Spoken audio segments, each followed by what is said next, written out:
Welcome back, guys. I'm Chris and I'm back here again today at the Woodland Mills HM126 portable sawmill. If you're somebody that has just got a sawmill or is looking to get one, this video is probably more directed towards you than somebody who has already owned one of these models for quite a while, because the purpose of today's video is that I've owned this mill for just over a year now, so I want to give you kind of a walk around. What does it look like after a year of use compared to new? What are my impressions? What are my thoughts? How do I like this mill, and kind of what are my thoughts about it after using it for one full year? All right, guys, so just for a little bit of context, I am in Canada, so this mill has went through a Canadian winter. It has sat outside right where it is now for the whole year.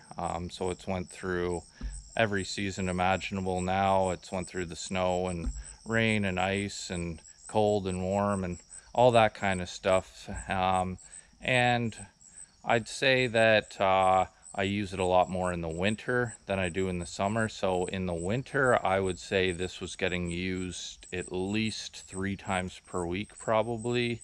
Now that it's the summertime, I'd say 1 to 2 days a week it gets used. So it is a hobby sawmill. I don't use it every day, but I'd say for somebody who's doing this as a hobby, I do use it quite a bit, and I use it on quite a regular basis. So yeah, that's just for context of how much it has been used so far.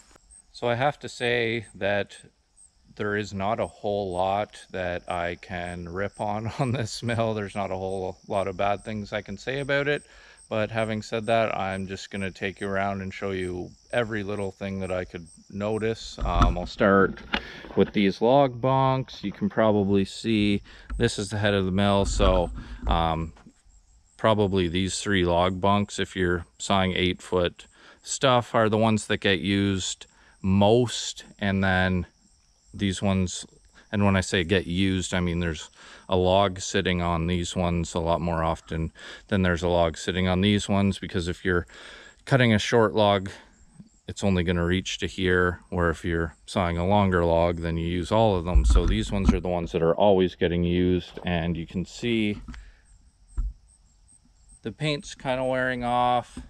This one's not as bad, and there's a little bit of surface rust on these log bunks. Again, after 1 year, there's been a lot of logs on those. I suppose that's something that you should expect. I have noticed on some other people's videos that have Woodland Mills sawmills that they have kind of like a stainless steel cover that goes over those, and I'm kind of thinking that that would be a lot better to have those to avoid this kind of stuff. But again, not a big deal. I'm not gonna get too upset about it or too concerned. It's just a little bit of surface rust but right now, but I probably should clean that up and paint it again, just to, you know, make sure it doesn't get worse in the future and start rotting out in the next 5-10 years kind of thing. So I'll keep an eye on that and try to keep that cleaned up. So just the first little thing that I've noticed. Okay, so I have made a separate video kind of detailing and showing how I installed the upgrade kit. This is a 2020 model, and Woodland Mills kind of identified a few problems that they had with it, and they created this free upgrade kit that you can go onto their website and they will ship it to you for free. And I'll show you what comes with that. There's these post sleeves right here that kind of hug this post and keep your mill steady there. There's one there and one on the bottom, and then the same thing here on the other side. And the whole reason I found out about the upgrade kit is because my old post sleeves that were not quite as robust as those ones, they wore out pretty quickly. And then what happened was I noticed when I was cutting into a log, there was like a lot of vibrating or shaking because it was loose in here around the post, and it was allowing the mill head to kind of shake on those posts. So that's when I looked up kind of how to get new ones of those, and I stumbled across that Woodland Mills actually had the free upgrade kit. So they came with those, and they also came, it also came with a new handle here. this handle and this handle, and those two handles are quite a bit more robust also than the handles that came with the mill. I never had any problems with the old handles, but through asking some people questions and that, I learned that some people were having issues with them breaking and stuff like that. So I just put the new ones on anyways when they came, and I kept the old ones for backups just in case anything happened to these ones.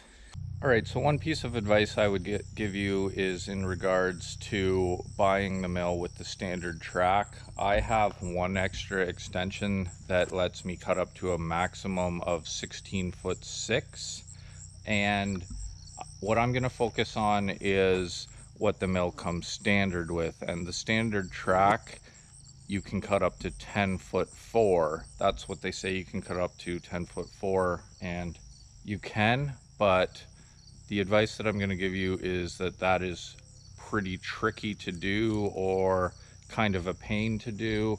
You can kind of see the blade here. It's recessed back in from the cover.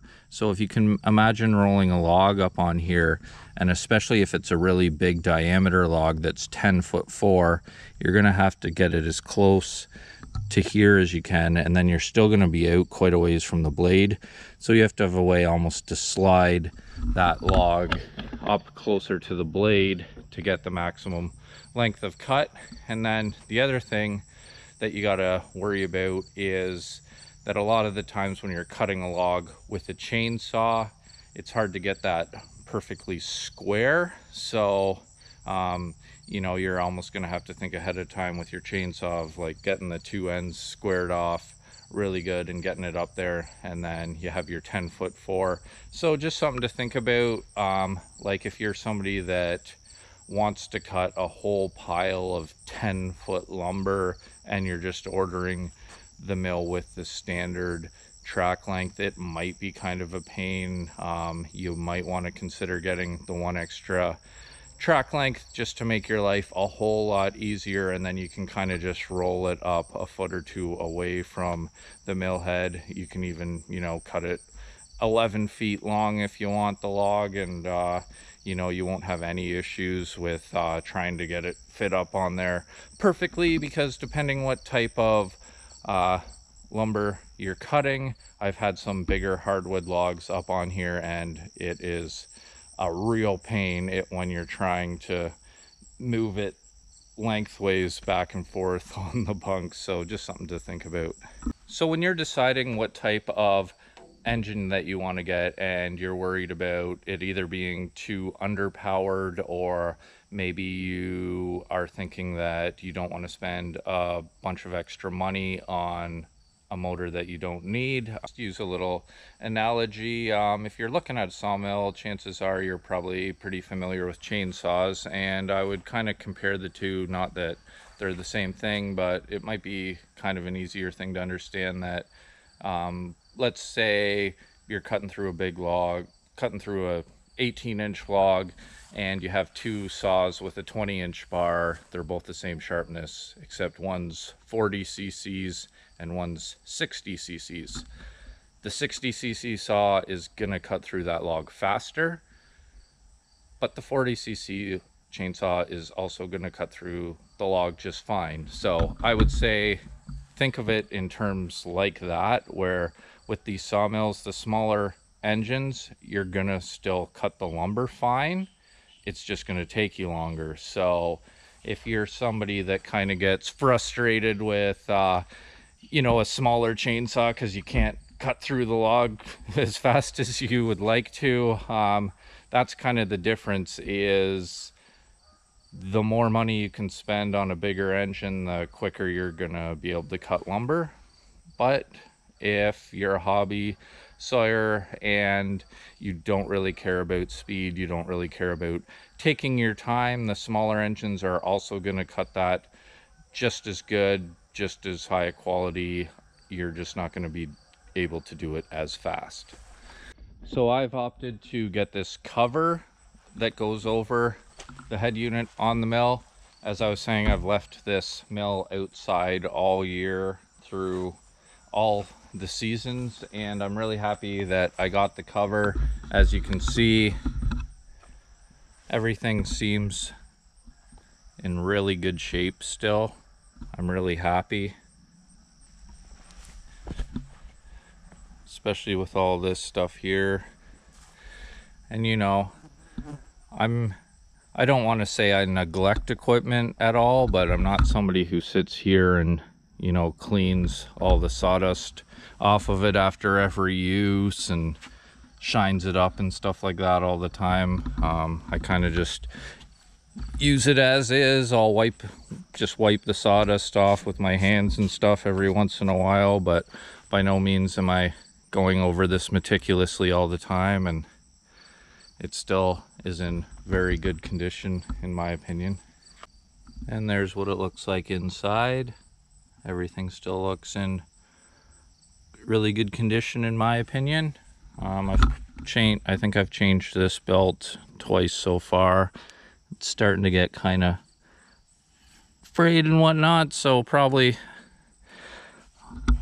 I'll have to replace it after not too long, but there's still quite a bit of room in between the blade and band wheel. And this one here, I have not had to replace at all. I did get one in the spare parts kit, so I'm assuming at some point I'll have to replace that one as well.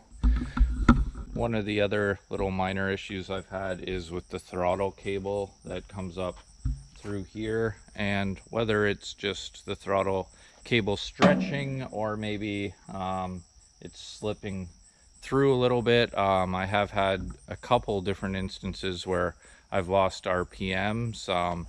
For me, it was kind of a very gradual loss, so that I didn't even really notice it. No, I'm not the most mechanically inclined person in the world, but you know, it seemed to be cutting fine, and then you get a really big log on the mill that kind of, you know, taxes the engine a bit more, and what ends up happening is the blade will just kind of stop. And I went through a lot of the problem solving issues as to why that could be, and none of them was the case for me. So what it did end up being was I was actually just using RPMs, and a pretty simple way to test that, which I found out, is obviously you can just come back here where the throttle is and just do it manually. So when you have the throttle down all the way, you can just come back here, and if you can move this to speed up the engine at all, that means you're not getting it up to maximum RPMs, which you always want it to be up to maximum RPMs on this machine. So that's kind of what I do now, is I just always use that as kind of like a check to make sure nothing's shifted on me and that it's operating the way it should be. I've also ordered a tachometer, which I'm gonna be installing on this machine, and hopefully that will kind of give somebody who's not mechanically inclined like me just a little number to read, and hopefully that'll give me the peace of mind that nothing's changing or I'm not losing RPMs at all. So there's some other kind of maintenance stuff that you have to do on a regular basis. I kind of chalk it up to just being kind of like a regular thing with a sawmill that you'd have to do on any kind of sawmill. It's not like some of the other tools you have. You do have to kind of pay attention and tweak things from time to time. And one of the most common things is the track. It's good to always be checking that for level or straightness. You want your track to be perfectly straight because that's what your mill rides on, and if your track's not straight, you're not going to get straight lumber. So it's always good to be checking on that. Depending how picky you are, the more you pay attention, the more precisely you have it set up, the better quality lumber you're going to get off of it. And I would say that if you live somewhere like me, I'm in Canada, where you get frosts that come in and out of the ground, I have to adjust it a lot more frequently the way I have it set up during the winter months kind of thing in spring. During the summer, I found that I barely have to touch it too much, but yeah, definitely when frost is coming into the ground, you get the ground heaving up and down a bit, so you almost have to keep an eye on it every time you come out. And I'd say during the winter months, adjust it probably every couple weeks really, and then this summer I have barely had to adjust it at all. So that's just kind of an idea of trying to keep an eye on the track. And there's some other little things, mostly to do with the lubrication you can do, keeping these cables lubricated so the mill cranks up and down good. You can probably see I haven't been doing the greatest job, but keeping these posts with silicone on it also makes it crank up and down a lot easier. And last winter I had a problem with the mill being pretty hard to push, and it just ended up that there was some junk getting into these wheels, and I sprayed them with silicone lubricant and that freed it up right away. So just kind of some small maintenance stuff like that you always have to keep your eye on. But other than that, it's been a fantastic mill for not having to do too much to it. Anyways, guys, if you're somebody that's looking into one of these mills and you just kind of wanted my thoughts and opinions and what it looks like after I've been using it for a full year, there you go. There's not a whole lot more I can say about it. I have to admit I'm really happy with the mill so far. There's not a whole lot of bad things I can say about it. I think I showed you just about every little tiny complaint or issue that I've had with it. So, and by no means am I saying that you might not run into some problems that I have not run into, or that other people that own this exact same mill may have had problems or issues that I have not come across. I'm just giving you my thoughts on my experience with this mill so far. Thanks a lot for watching. I really appreciate it, and I'll see you next time.